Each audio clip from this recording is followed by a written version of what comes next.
Good morning. Good morning, viewers. Yeah. So, Simon Ekpa seems to have abandoned Nnamdi Kanu in the struggle against the fight with Nigeria. I mean, what's your reaction? Go and look at the publication recently, some time ago by Sahara reporters, and the IPOB came out categorically to make statements, about the activities of Simon Ekpa.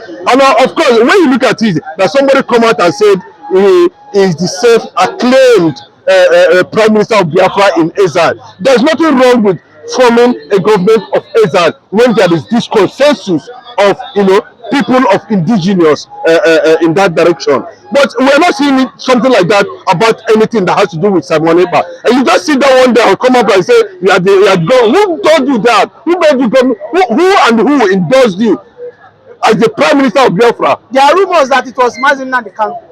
There can never be anything like that if IPOB is not involved. And the IPOB has come out over and over again to make a statement in that regard that Simon Ekpa's kind of agitation does not lie, it's not in synergy with the principles of IPOB.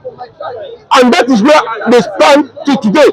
IPOB is the umbrella body of all the groups that are agitating for Biafra. And anything that goes against that is questionable. Let me tell you what government in exile, how it is being run. When you talk about government in exile, there has to be, in Biafra, we are talking about over 40 provinces. And in those 40 provinces, including those in remote areas, were they consulted? Were there any referendum? Who voted?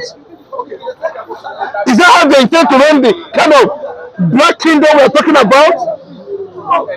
Is that how to run the kingdom that is going to come in no distant time? Is that what they mean by Biafra? That somebody will just, we don't want that. We want a different setting about the Republic of Biafra.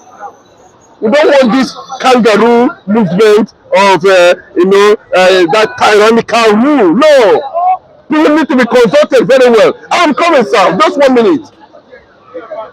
Who took part to make Simon Ekpa the Prime Minister of Biafra in exile?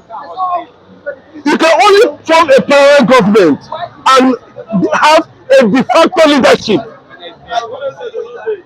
It's not only for one person to come and declare himself Prime Minister. It's never done.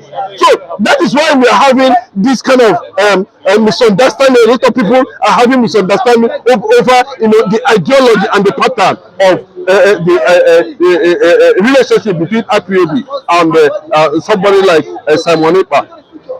So the fact still remains. The truth is this: he should concentrate more on building bilateral relationships and start giving orders and start putting himself in a position. Mr. Chinedu, I think you are feeling threatened that the popularity of Simon Ekpa is starting to override the popularity of Nnamdi Kanu. There is no connection at all.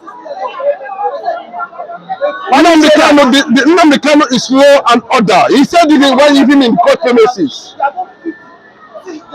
When he says something, he is talking about over 80 million Igbos around the world. He said his presence alone will bring sanity and peace. And he knows what he's talking about.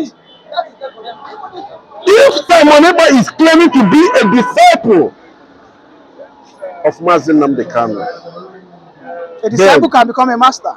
Then, let me tell you, the master is still alive, so he cannot become a master. Is in incarceration. If it is a castration, does not mean that he's dead. The Bible, they say that the humble looking of a lion does not make the lion weak.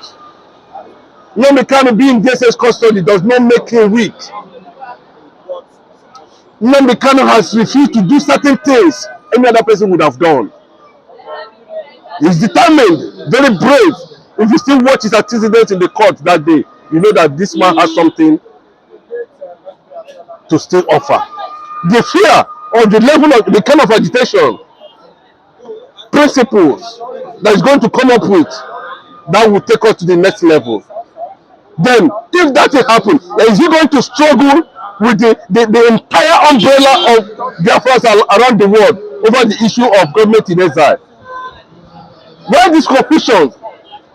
I believe that even what is happening at the recently, you know that some of his team of lawyers make a particular statement that if care is not taken, they're going to boycott court proceedings in federal government continue to perpetuate injustice on Nnamdi Kanu. And that does not mean that the legal team are going to abandon Nnamdi Kanu. They want things to be straightened. They want that space. And I feel that space is very important in pursuit of justice. That's what we are talking about. So some of these things, you know, are what we expect people like Simon Ekpa to be, you know, talking about, but he's not saying anything. It's not about killing, it's not about others that you cannot handle. That is a fact. If I am to advise somebody like Simon Ekpa, you should concentrate on building relationship, bilaterals, especially getting the consensus of those, because now the Biafran nationalists are talking about expansion of the Biafran territory. We want to accommodate a lot of Biafrans who have shown interest, indigenous people in this country who have shown interest, who want to be part of that kingdom that is going to come. So, and that is the truth. And if you look at the utterances of Simon Ekpa, I don't know the group he belongs. I don't know his group he is using. I don't know the name of the group. But all we know is that there is an IPOB constituted power that handles anything that has to do with Biafran agitation. They have not relented. IPOB have never denied Biafra agitation. Neither Nnamdi Kanu have done that. So if there's going to be a parallel, somebody is going to head a government in exile, I think on that level, it should be on the consensus of everybody. And we will see the process very transparent. Then we can recognize the de facto Prime Minister. But for you to give yourself acclaimed, no, that's the kind of thing that I am not too comfortable with. And secondly, Simon Ekpa understands that there is massive support for Biafra to come. Even those who are not Biafra want to be part of Biafra. You understand that. But I think at this point in time, there is need to continue to spread bilateral relationship, to persuade people, solidarity. Let people show sympathy for the cause of Biafra. And not sit down and it's like you are creating more tension and everything is being put on continued detention of Nnamdi Kanu. He is the one. We should do things that will make this young man, at least, you know, few years, we have been diplomatic about his ordeal.